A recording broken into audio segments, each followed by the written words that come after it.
25 years now. And we feel that this unity between Mexicans and Africans is really what's going to drive that nail into that coffin that the brother was talking about, the burying of imperialism. That's that unity. I go around the country and often hear about this issue between tensions between black folks and brown folks. And, it's not a lie, there are tensions. But that is the strategy of imperialism, to divide and conquer, yes, to pit us against each other. Because they understand that if we come together, they understand if we recognize our history and know our history, that we only have one enemy. And it's not black folks for the brown people, it's not brown people for the black folks. The enemy is imperialism. And that's what they fear. And that's why they keep us pitted against each other. But the relationship between the APSP and Union del Barrio is about demasking that myth of tensions between oppressed people. It's about building unity. It's about portraying a new future for our people, a future in which oppression, exploitation will be buried in the past, along with imperialism. And that's what we're talking about here today. My plane arrived a little bit early last night in the afternoon. I had the misfortune of going from San Diego to Bush Airport in Houston and then to Reagan. It was not the best experience. Like, who in the world names those places? And we understand who names those buildings, but it was not a good trip, just for that reason alone. But I went and walked around, in the monuments area and the White House area, and I walked by a monument. I forgot, it was some sort of monument, some sort of war. It's a monument to the U.S. Marines, and right at the base of the monument, it was the first phrase from the U.S. Marine hymn. From the halls of Moctezuma to the ports of Tripoli, is what they were talking about. I don't know if Obama just put that there yesterday. But I know that's been there for a long time. Of course, we recognize what's going on. We recognize that they are proud of what we're talking about right now earlier about propaganda. They're proud of what they have done to our people. They build monuments to terror. They sing songs, and we all know that tune, right? Every day at a football game, they play that tune.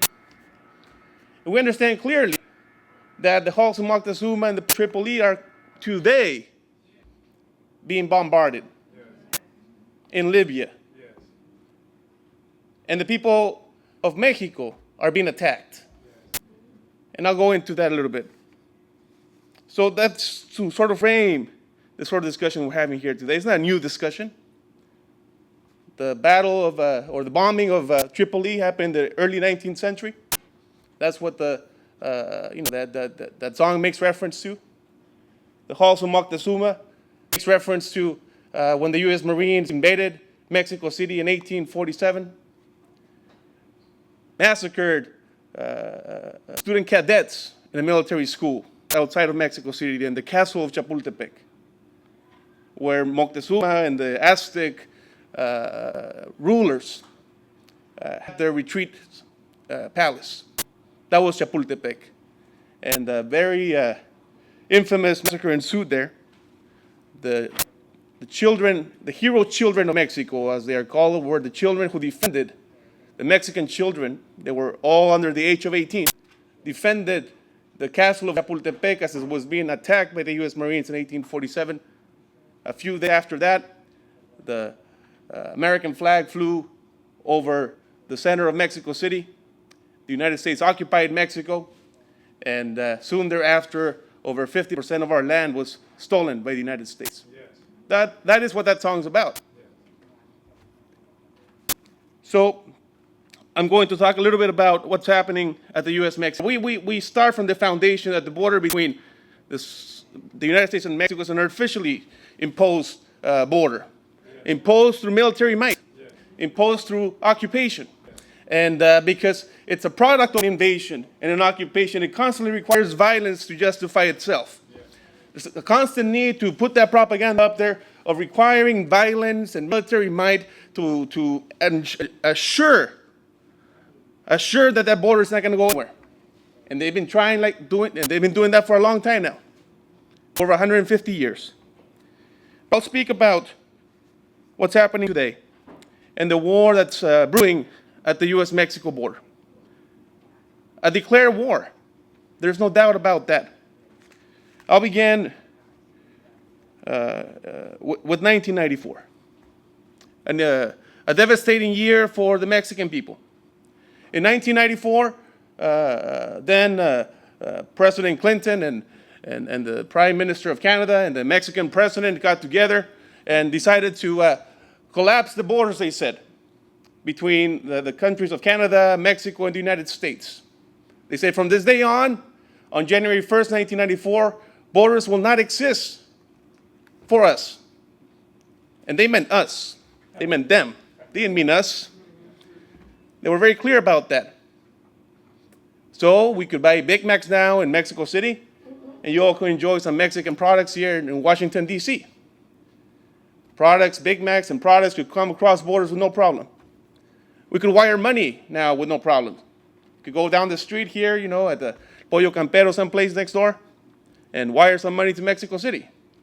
Capital and products were able to cross borders. Workers were not. People were not. We were not allowed to come back into our own land. Yeah. We were denied access to our own land. This was in 1994.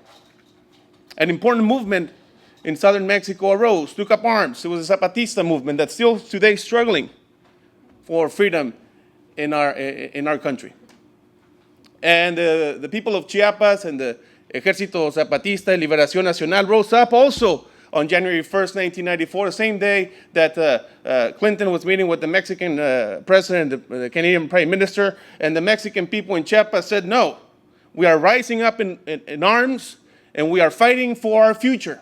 NAFTA, the North American Free Trade Agreement, means death to us.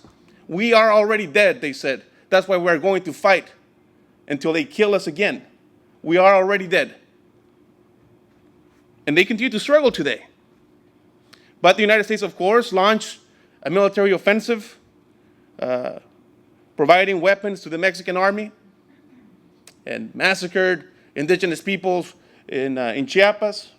More armed uprisings popped up in southeastern Mexico from 1994 to 1996, and by 1998, the Mexican country was completely taken over by the Mexican military in a gross violation of the Mexican Constitution.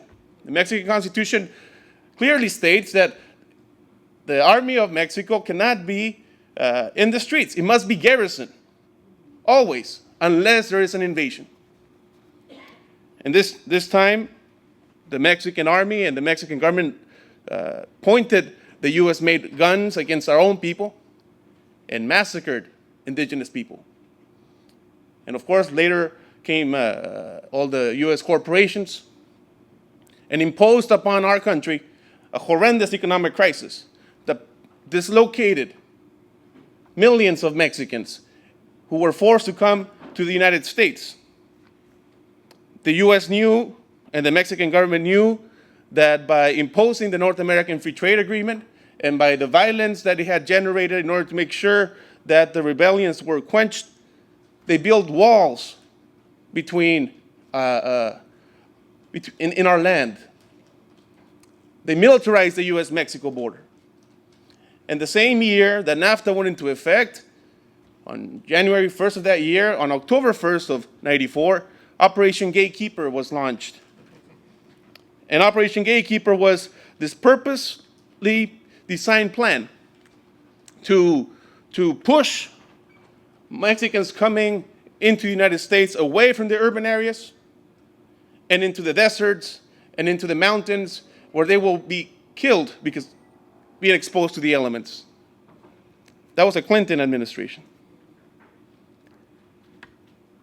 And since that day on, at least, this according to the Border Patrol, the Border Patrol acknowledges that they have been responsible for killing 6,000 indigenous people when crossing the U.S.-Mexico border.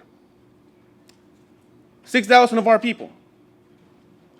The Border Patrol began during the first year of the Clinton administration, had 2,000 Border Patrol agents in 94. During the first term of Clinton. By now, in President Obama's administration, the Border Patrol is 24,000. From 2,000 to 24,000. In 2094 to 24,000 today. The Department of Homeland Security is the largest law enforcement agency, bureaucratic entity of the United States, exclusively focused on rounding up our people. And of course, they created this whole notion of the immigration debate. I'm sure you've all heard about that, right? The immigration debate, they said, illegal aliens coming, taking jobs away, all that nonsense. And in fact, it's true. We are being pushed from our land. Right now, the only source of income for the Mexican state is illegal drugs and our labor. Undocumented migration being pushed from Mexico. The third is oil. And I'll talk a little bit more about what's going on with the drug trade there in Mexico. But I want to give you an illustration of what's happening to our people at the U.S.-Mexico border. I was born and raised there. And I have seen it change in devastating ways, unimaginable ways, even things that we thought were not possible 5 years ago are possible today, and it is it's state-sponsored terrorism what's happening to our people at the U.S.-Mexico border. We are not allowed to leave our communities without going through checkpoints. I am a U.S. national and a Mexican national, and I get stopped every single time I get out of my house by the Border Patrol. If I want to go visit my in-laws 100 miles away, or my sister in L.A., I have to go through a checkpoint in order to leave San Diego County. A checkpoint designed to round us up, detain us. This has been going on with complete impunity. And it's not haphazard. There's a whole strategy behind this. The Bush administration launched a plan of action in 2002. He called it Operation Endgame. Its objective is to deport 12 million people from the United States by 2015. And the Bush administration was, as repressive and fascistic that it was, pales in comparison to what Obama has done. President Obama has deported more Mexicans from the United States than any other president in the history of the United States, including Bush. Last year alone, 400,000 Mexicans were deported. Last fiscal year, which ended in October or September. This year, we are at 300,000 mark already. We're entering now the third quarter of the fiscal year, right? And 300,000 people have been rounded up. This is what they call Operation Secure Communities. That's what Obama calls it. Operation Secure Communities means that at any given time, the immigration authorities could go to your house, knock on your door in the middle of the night. They'll be asking for, Pancho Lopez or something like that. And everywhere I go, they always say they're always looking for Pancho Lopez. I've been in Kentucky, Pancho Lopez, they'd be looking for him there. I'm sure if I go down the street, to the Salvadorian shop, they're going to say Pancho Lopez. They came looking for him here too as well. Pancho Lopez, man, this guy must be a dangerous guy. He's everywhere. And they go knocking on the door. And they drag our mothers out, and they drag our fathers out, and they point guns at us. And the Obama administration actually admitted not too long ago, the Undersecretary for Customs and Border Protection, Alan Burson, testified, down the street here in Congress, that in fact, yes, secure communities is designed to take working people away from their communities of support. They want to make sure that they come in and paralyze us into fear and paralyze us into deportation, self-deportation. They call this deportation through attrition, that they will put so much fear in our communities, so much fear in our families that we will just leave. And if we don't leave voluntarily, they'll come and get us. So it's not, does the United States have the power to deport us all? I think that we're resisting. Union del Barrio is proud to say that we are resisting in San Diego, we are resisting in Los Angeles, we are resisting in Southern California, and we're fighting back. And we stopped those deportations before. We stand in front of them, the ICE agents, many of whom look like me. Border Patrol pays well. You start with a $45,000 salary. You don't need a college degree. It's the only federal law enforcement that doesn't require a college degree. And they are particularly looking for young Mexicans to be recruited into the Border Patrol. But we stand in front of them. Sometimes they've taken us down. Sometimes they beat us up. But we're fighting back. And that's the message that I want to give here today, that we are resisting these raids. And this is a massive attack against our people. Not just based on the fact that this is our land. Yes. Based on the fact that we have been turned into illegal people on our own land. But it's more than that now.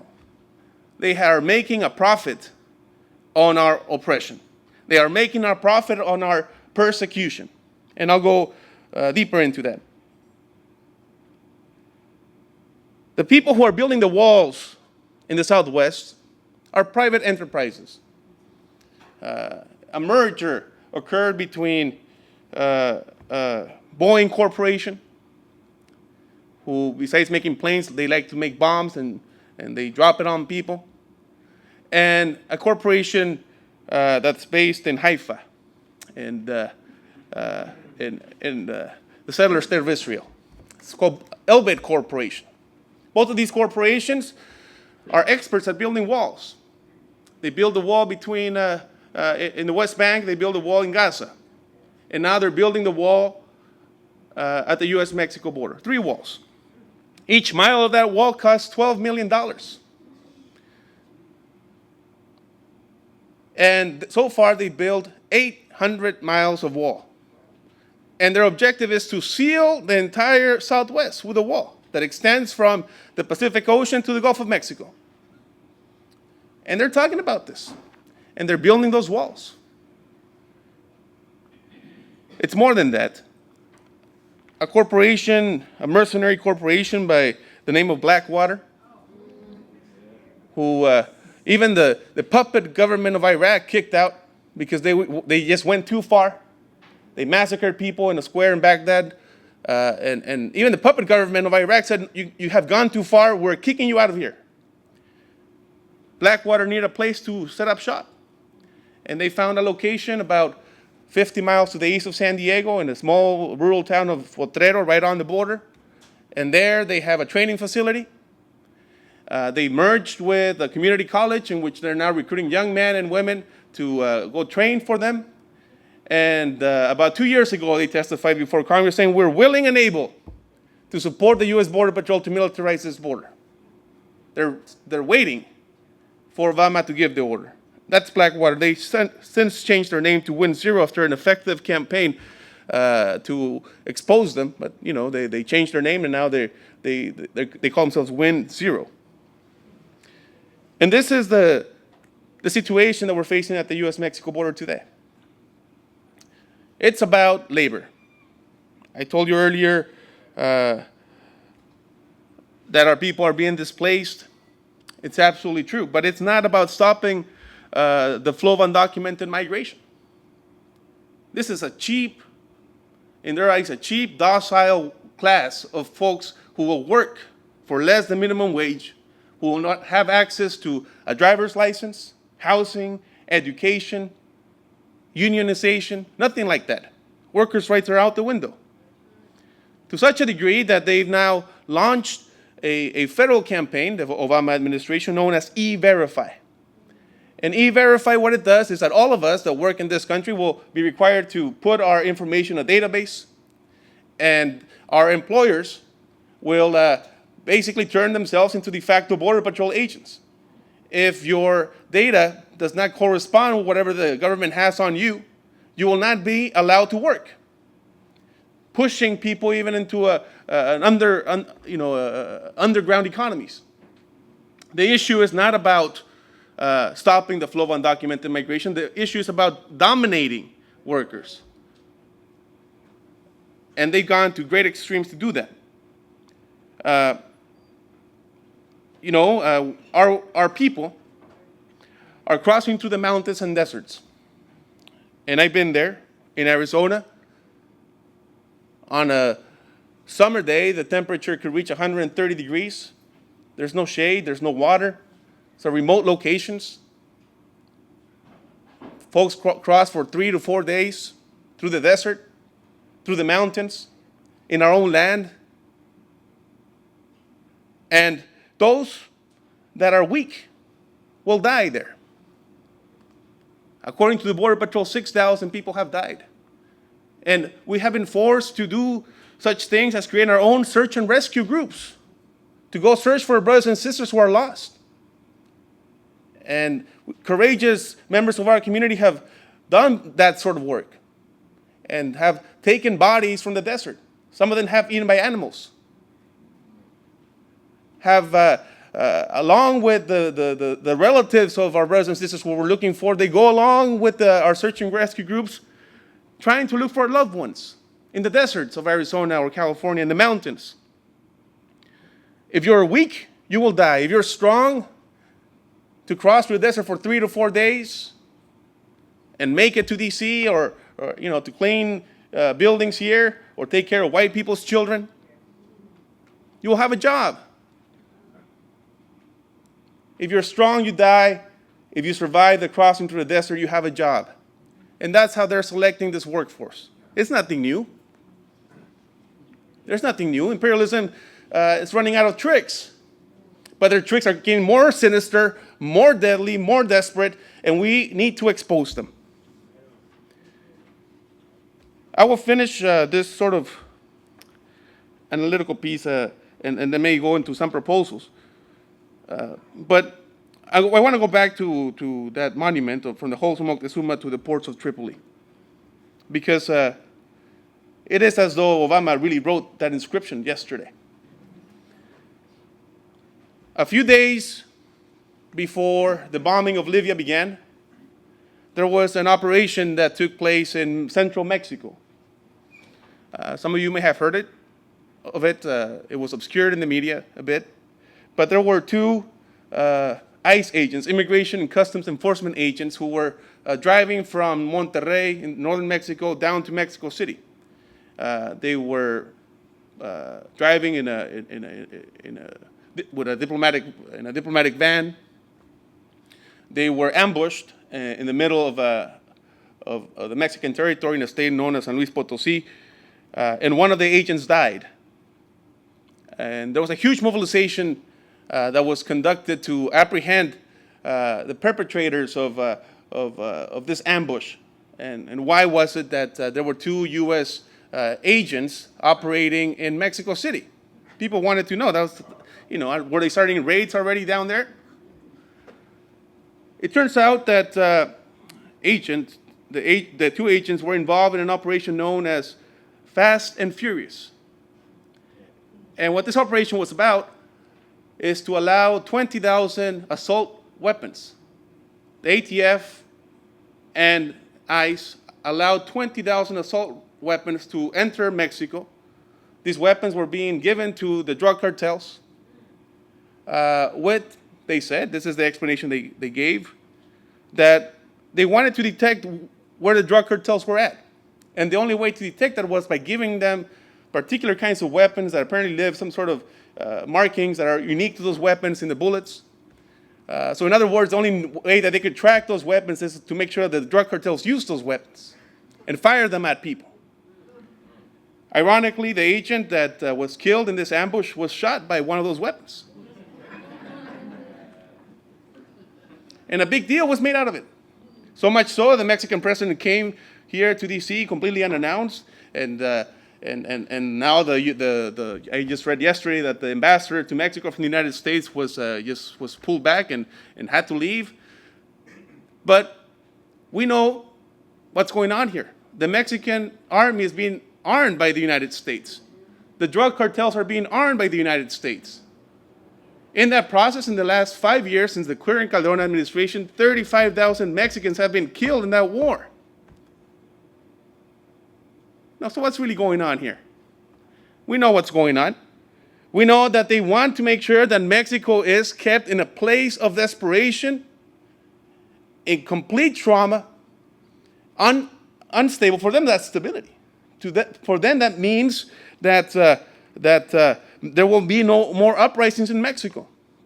For them, that means that by keeping Mexico in a state of crisis, the liberation struggles that are being waged in Venezuela and in Ecuador and in Bolivia are not going to spread. But I'll tell you, it's too late. We're already here.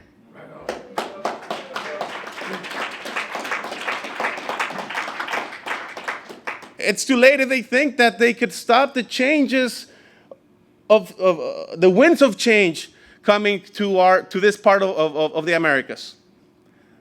They are mistaken. And we know that with our joint efforts, we can beat the imperialist monster once and for all. Yes. I want to just finish with something that I just that really moved me. This was a young brother, 37, 38 years old, 5 children. He came to the United States when he was a teenager, at 13 years old, I believe. He was also from that state where that agent was shot in Mexico City, or in San Luis Potosí. In April of last year, he was driving his car. He was a construction worker. He built fancy pools for fancy white folks' homes in San Diego, and was one of the best pool makers, swimming pools, and jacuzzis and that kind of stuff. He was driving back home in his work truck, and he was pulled over by the San Diego Police Department. They asked him for his ID. He didn't have one. And he was sent to the Border Patrol station, and he was deported. He had not been in Mexico in almost 20 years, more than 20 years. He didn't know anyone there anymore. He attempted to cross back, paid $1,500 to a smuggler, and was apprehended in the mountains in the eastern part of the county in San Diego. He was kicked and beaten by the Border Patrol, and he demanded medical attention. The Border Patrol refused and was about to deport him expeditiously with no recourse. Folks have access to attorneys. They should have access to the Mexican consulate. And because he demanded medical care, they were going to just take him to the port of entry and kick him and back to Mexico. But it was 30 Border Patrol agents that kicked them and subdued him and tasered him. And this was at the world's busiest port of entry, the Tijuana San Isidro port of entry, where thousands of people crossing every single day. Folks were capturing this on their video, their cell phones and video cameras. Ample evidence of who had committed this heinous crime. He died. Anastasio was his name. And then, of course, they said that he was a drug dealer. Soon thereafter, in the city of El Paso, in Juarez, Jorge Adrián Hernández, 14 years old. He was playing the canal with his friends. And the Border Patrol claims that Jorge Adrián was throwing rocks at them. And that's why one of the agents pulled his gun and shot him point blank in the face. Just last week, in Douglas, Arizona, another young man who was, according to the Border Patrol, smuggling drugs. See, we're all drug smugglers. If you just don't realize that now, by now, the propaganda is that all Mexicans are drug smugglers. That's what they tell us. That's why we deserve this treatment. But this young man was shot in the back when Border Patrol claimed that he was climbing over the fence back to Mexico. Turns out that the young man was born in the United States. There was no need for him to jump over the fence. This is the sort of stuff that's happening today. The same folks that are building the walls in Palestine are building the walls here. The same folks that are incarcerating black folks in the U.S. are incarcerating our people. 35,000 Mexicans are rounded up every single day and locked up in prisons because they don't have the right paper. Never mind the whole nonsense of the war on drugs and the poverty that they shove down our throats. But just because we don't have the right paper, 35,000 of our people every single day are housed in detention centers, most of whom are privately owned. So, brothers and sisters, this is the desperate crisis of imperialism. And I want to just propose that the Black is Back coalition supports us in our call to demilitarize the U.S.-Mexico border immediately. That's something that Obama should do. He actually promised us that he was going to do that. Well, you know his promises, right? And the other is to invite you all to visit our communities, to have an exchange, so that you speak to the folks who are in the, right in the battles, in the battlegrounds fighting Border Patrol oppression. To have a delegation of the Black is Back coalition visit the U.S.-Mexico border and see for yourselves one of the most devastating wars that our people have seen since the United States conquered our lands. This border has not been as militarized, ever. And we are under occupation. So I will stop there, brothers and sisters, by telling you that if we join together, we will defeat imperialism. And we are already taking steps towards that. And no longer can they keep us quiet. No longer will they wedge a divide between our people. We will stand together, and we will win together. Uhuru.